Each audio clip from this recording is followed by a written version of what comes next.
Right now at noon, the body of the hero of the UNC Charlotte tragedy taken home. A procession took the body of Riley Howell from Charlotte to Waynesville. Riley chose to fight on Tuesday, taking down the gunman inside his classroom. He was the most selfless person you will ever meet. His sacrifice saved lives. The emotional welcome home for Riley Howell. You're watching Eyewitness News at noon. We begin this noon hour with some breaking news for you. Energy officials are trying to repair a gas line that was cut in Davidson. Great to have you with us. I'm Paul Boyd. And I'm Allison Lottis. This is a live look at the gas leak investigation that's happening along Delberg and Beatty Streets. Residents were told to stay in their homes, but they are now allowed out. Charlotte Water hit the gas line this morning, but it's not clear how. As soon as we find out any new information, we will let you know. Right now, Riley Howell is home after he saved lives inside of his UNC Charlotte classroom on Tuesday.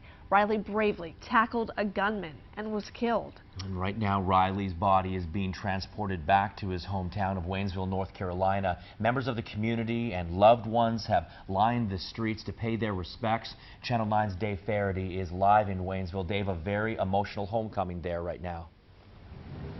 It was dead silent out here as that procession arrived in Waynesville. I would say that some of the families arrived an hour and a half ahead of time. The procession went by here just about 10 minutes ago. You could still see a number of people here along the street as that procession is pulled into the funeral home, which is just over my shoulder. Take a look at some of this video that we shot earlier here in Haywood County. Families from across Haywood County came out here to pay their respect for Riley Howell and his family. Many of the folks here calling Riley a hero for trying to stop the UNCC gunman. Police say those actions most likely saved lives on the campus of UNCC. I spoke with several people who knew Riley this morning and aren't surprised by his actions, saying he was always trying to help others. There are also retired military folks who came out here who didn't know Riley, but say they too wanted to pay their respects today. Listen to what this one woman told me a short time ago. He didn't choose war, he chose an education. And he comes home in a hearse, and that's not right in America. If we can't protect our most valued assets, our kids, then what is the point? And this intersection behind me on Main Street was blocked off for about 15 minutes. I would estimate that there were hundreds of people lining both sides of the street, some several steps back from the roadway. Lots of folks out here, but I can tell you on the drive over here, I also saw folks up on some of the overpasses along Interstate 40, also paying their respects there. Reporting live from Waynesville, now back to you. Dave, thanks. The other student killed in the tragedy was Ellis Parlier, one of his closest friends. Casey Bingham sent Channel 9 this photo of the two of them. Reed is on the left. Casey says Reed was one of the smartest, kindest, and most hilarious people he's ever been lucky enough to know. Reed was only 19 and finishing his sophomore year. He was pursuing a computer science degree, and he wanted to be a game developer. 4 other UNC Charlotte students were hurt on Tuesday. Sean DeHart is out of the hospital. Emily Haupt and Drew Pescaro are still hospitalized, along with Rami Al-Ramadan, a student from Saudi Arabia. In the next hour, the suspect will face a judge in Charlotte. He's a former student. Police say he did purchase the pistol used in the shooting legally and locally. There are some questions surrounding his bond right now, though. Veteran crime reporter Glenn Counts joins us live. Glenn, walk us through those questions in court today. Well, in a little more than an hour, the guy who is basically known as Charlotte's public enemy #1 will make his very first appearance in a Mecklenburg County courtroom. Now, here is video of his arrest shortly after the shooting on UNCC's campus. We here at Channel 9 have made a conscious effort to give him as little publicity as possible. So we're not saying his name, nor are we showing tape of him smirking as he was being led into the law enforcement center. So what is going to happen during this court appearance? Well, first of all, because he is charged with murder, he'll actually have to come into court. It won't be done on video. The judge will ask him if he has an attorney. If he doesn't, one will be appointed, since this is a possible death penalty case. if he has an attorney, it's possible that he could ask for bond. Now, on the non-murder charges, his bond has been set at $700,000. He has not been given a bond on the murder charges, but he is entitled to one at some point. But that's probably not going to happen today. Back to you. All right, veteran crime reporter Glenn Counts reporting the very latest. Glenn will be in the courtroom for that suspect's hearing in the next hour. Thank you, Glenn. UNC Charlotte students are obviously on edge after Tuesday's tragedy, and last night some had to deal with more violence. Police say a fight led someone to shoot and kill Donquavius Davis at University Village Apartments. That's just steps from the campus. Police found Davis dead in the pool area and say he has no connection to UNC Charlotte.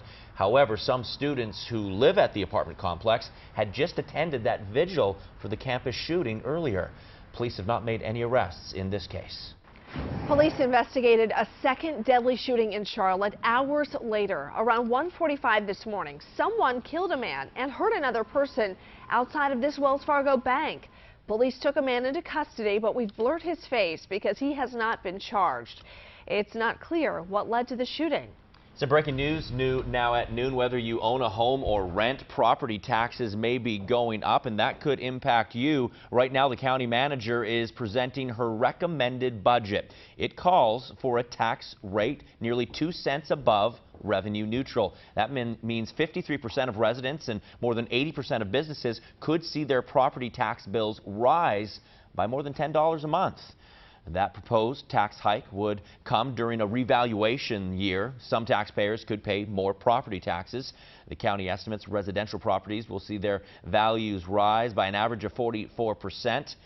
Since the last revaluation. The county assessor says neighborhoods seeing sticker shock this time around are different than those that saw the biggest increase back in 2011. Now, Channel 9 reporter Joe Bruno is at that hearing, breaking down exactly where that money from a tax hike will go. You can watch his reports starting at 5 o'clock. We're turning our attention now to the weather. It's hot outside again, and it's also pretty humid. I'm with meteorologist Jacqueline Shear here in Severe Weather Center 9. That humidity is starting to build, and we're going to see some rain this weekend. Yeah, and you know what? Some areas already seeing some rain throughout our region here. We're going to take a look at early warning Doppler 9 in just a moment. But first, take a look at temperatures throughout the region. We are in the upper 70s right now in Charlotte, but because of that humidity, it's already feeling like we are in the 80s in a lot of spots. 81 in Charlotte, 81 in Gastonia as well. So the heat definitely part of the story, and now we're starting to see some of that rain mixing in here. For Charlotte, staying dry, but here's a look at early warning Doppler 9 where we're tracking the high country. Some thunderstorms even throughout the area. In fact, the National Weather Service is watching a cell near Ash right now that looks like it could produce a severe thunderstorm. So we'll be tracking these systems throughout the day, and we're going to talk about when they'll push into the Charlotte metro area as well, coming up in the next few minutes. Neighbors and the Red Cross are trying to help a Burke County man and his son after a fire destroyed their home. The 76-year-old man was home yesterday morning when he says he heard something popping. He didn't think much of it at first because he lives in a pretty old trailer, but when it didn't stop, he went to check it out, and that's when he found a fire. Sadly, as you can see, it destroyed that home, and he and his son do not have insurance. In West Charlotte, one person is dead and 3 others hurt after this crash on Freedom Drive. It happened around 9 o'clock this morning near Lundy Lane. You can see all the damage to that tan SUV in the distance there, and the red car right next to it as well. Medic says one person has serious injuries. The other 2 have minor injuries. Again, this was a fatal crash. It's not clear yet what caused the accident. A man is still in the Mecklenburg County Jail this hour, accused of supporting terrorists and lying to the FBI about it. Federal documents we obtained say the FBI started investigating Waqar al-Hassan back in 2014. Well, in 2015, the FBI says agents interviewed Hassan, and he admitted to supporting terrorists and lying to investigators earlier. It's not clear why Hassan was not immediately detained back in 2015. We're asking those questions today, though. Documents show in 2016 he was able to travel to Pakistan. Investigators got word that he'd be flying back into Charlotte Douglas Airport this week, and on Tuesday, they arrested him. This week, we could learn if South Carolina will pass a bill to bring the Carolina Panthers across state lines. The team wants to build a state-of-the-art training facility and headquarters there. The bill would provide millions of dollars in tax breaks to the team. It would allow them to build offices, a practice facility, and more. But some senators wanted to know if the economic benefits will meet projections. Key lawmakers told the Charlotte Business Journal they could pass the incentives bill by the end of next week. And if the tax break deal goes through, that facility could be built just south of the Cherry Street exit off I-77 in Rock Hill. And the current practice fields in uptown Charlotte could be used for restaurants and tailgate space. One of the things the Panthers also want to do is host more community events at Bank of America Stadium. In fact, on Saturday, they'll do that with the Untapped Beer Festival. Tickets range from $50 to $200, and they include 4 hours of sampling beer and live entertainment. Channel 9 is the official television partner of the Carolina Panthers. Will be the place for the best Panthers coverage all year long, with 70 hours of programming through the season and every preseason game. Today, the North Carolina House is scheduled to debate the state budget and what it will look like for the next 2 years. The Republican plan would spend $24 billion next year on everything from education to Hurricane Matthew recovery. Democrats have said little about the plan. They're in the minority, of course. But Governor Roy Cooper, a Democrat, has his own budget ideas. Also moving to the House floor, a veto override vote on an abortion bill. Proposals to require testing of rape kits and designating 9 cancers as on-the-job injuries for firefighters. We'll be watching that closely for you as well. The Senate is also discussing some important bills today. One of them called the Death by Distribution bill. If it passes, people convicted of the crime would be sentenced up to 7 years in prison. The Senate will also discuss changes to the Read to Achieve literacy program. Officials say the program has not met standards to have children reading on grade level by the 3rd grade. Coming up, widespread flooding threatening nearly 20 million people right now. Look at these images. Many under flood watches and warnings. The 2 big concerns right now for homeowners. Storms headed our way by this weekend. We'll talk about the threats headed our way coming up in just a few minutes. And a terrifying situation for students as their bounce house went flying into the air. We'll explain next. Weather on WSOC is driven by Toyota of North Charlotte, I-77 exit 23, where big city low prices are just a click away.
Today, students will continue healing after the deadly shooting on UNC Charlotte's campus. Exams have been pushed back until next week, and students have the option to take them or not. The memories and emotions of Tuesday's shooting at UNC Charlotte can have a devastating impact on the mental health of students and staff.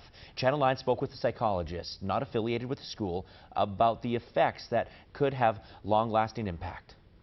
In the classroom or in the building and heard the gunfire, they can have flashbacks. Even something as simple as hearing a car that makes a loud noise can bring them back to the feeling they had when they're in that room. So students... Important to take care of those survivors. UNC Charlotte is offering free counseling services to all students this week, and you can find all of that information on our WSOC TV app. And of course, Channel 9 will continue to follow the UNC Charlotte tragedy and how the community is rallying together and where we all go from here.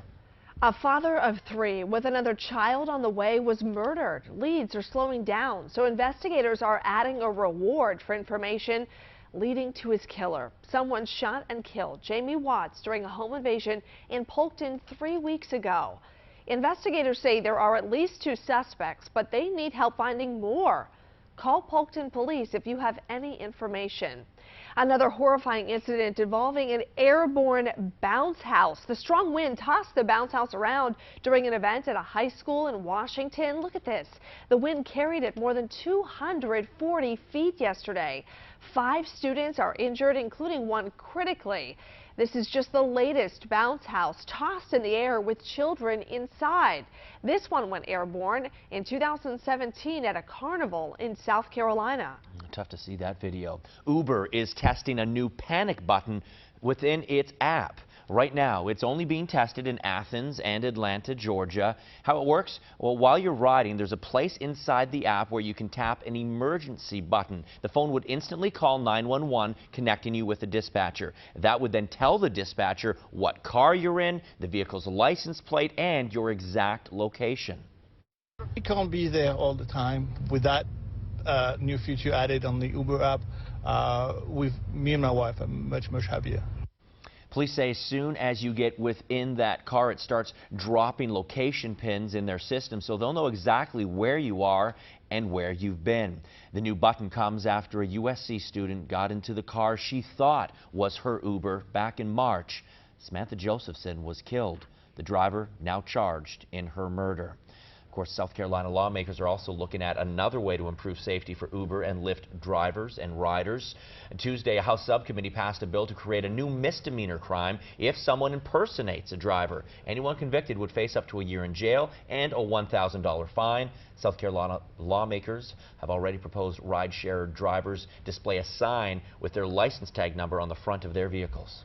Nearly 20 million people are under flash flood watches right now, spanning from Texas to Illinois. Recent heavy rain and the melting snow are putting several communities at risk. The Mississippi, Missouri, and Illinois rivers all expected to rise to dangerous levels in the next few days. Voluntary evacuations are underway along parts of the Missouri River. Meteorologist Jacqueline Shear in Severe Weather Center 9, where we are experiencing another dry and warm day out there, but with the humidity increasing, so will our rain chances. Yeah, you know, we actually are tracking that system as it makes its approach towards us. Here's a look at what it looks like right now on our national satellite and radar network. Not dealing with the impact here in the Carolinas, aside from a few showers that are starting to develop ahead of this system here. As we're moving through the next few days, though, rain chances throughout the entire region will be climbing. Let's take a look at futurecasts. All the way through the day, just dealing with those showers in the high country, but by the time we get into tomorrow evening, that's when we can start to see a little bit more activity picking up throughout the area. Now, as far as severe weather is concerned for our region, we're most concerned about Saturday afternoon into Saturday evening. And you can see here on Futurecast, this is showing heavy rainfall here once we get into those yellows, oranges, and reds on your screen. But with that heavy rainfall, we are tracking the potential for some severe thunderstorms. So you'll want to stay with us as we track this system throughout the day on Saturday. By the time we get into Sunday, a few more showers stick around. It's definitely not going to be a very dry weekend. You might get a few hours showers here and there. But if you do have yard work to do, today is a good day to do it because other than the high country, the metro area is looking all clear here. Heat index, though, will be near 90 degrees. You will need that sunblock. And if you are sensitive to allergies, you'll definitely want to take that allergy medication before you head outside. Let's talk a little bit more about those temperatures, though, because it is 78 degrees right now in Charlotte, 79 in Gastonia, so we're getting close to that 80-degree mark, and we're adding in a little bit of humidity. So if you are lucky enough to head out to that Wells Fargo Championship this weekend, you'll want to, even today, be very careful here with all of that sunshine, and over the next few days, maybe expect some of that rain and thunderstorm. Just be prepared for that. Bring the rain gear, and remember, of course, when thunder roars, you want to get indoors here. Here's that look at the 7-day forecast. All those temperatures during the day in the mid to low 80s, so very warm all throughout the 7-day forecast, and even in the mornings we only get into the 50s once. So yeah, we're dealing with those spring and summer thunderstorms this week, but in exchange, we get some of those summer-like temperatures, actually, kind of unseasonably warm for this time of year. Yeah, sometimes one just comes along with the other. Right, yeah. I think it's going to be a frustrating weekend dodging those rain clouds, though. Thanks, Jacqueline. More than 700 cases of measles, and now the outbreak could be getting worse. The new place, hundreds of people were exposed.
There are more than 700 cases of the measles across the U.S., and the outbreak appears to be getting worse. Hundreds of passengers and crew are trapped on a cruise ship in the Caribbean because of a measles emergency, we're being told. Officials say someone on the ship has the virus and likely exposed others on board. The government in St. Lucia has ordered crew and passengers to stay on the ship while it investigates. A lack of vaccinations being blamed for this latest outbreak. Round one of the Wells Fargo Championship is well underway right now at Quail Hollow. It comes after yesterday's Pro-Am when professional golfers are grouped with amateurs and celebrities like Panther star Greg Olson. The first golfers teed off at 7 o'clock this morning. Round two begins tomorrow. It can be frustrating to have a rock kick back up on the highway and then crack your windshield. Has that ever happened to you? Next, you'll never guess what caused that massive hole. Closed captioning is brought to you by Bojangles' famous chicken and biscuits. It's Bo time.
It's not unusual to see garbage or debris flying in the air like plastic bags when you're on the highway. But for one South Carolina man, he never expected to see a turtle. John Gardner was driving down Highway 501 in Conway when the truck in front of him hit a turtle, sending it right into his windshield. Wow. And look at the damage it caused. Whoa. Thankfully, the man in the truck stopped to make sure that Gardner was okay.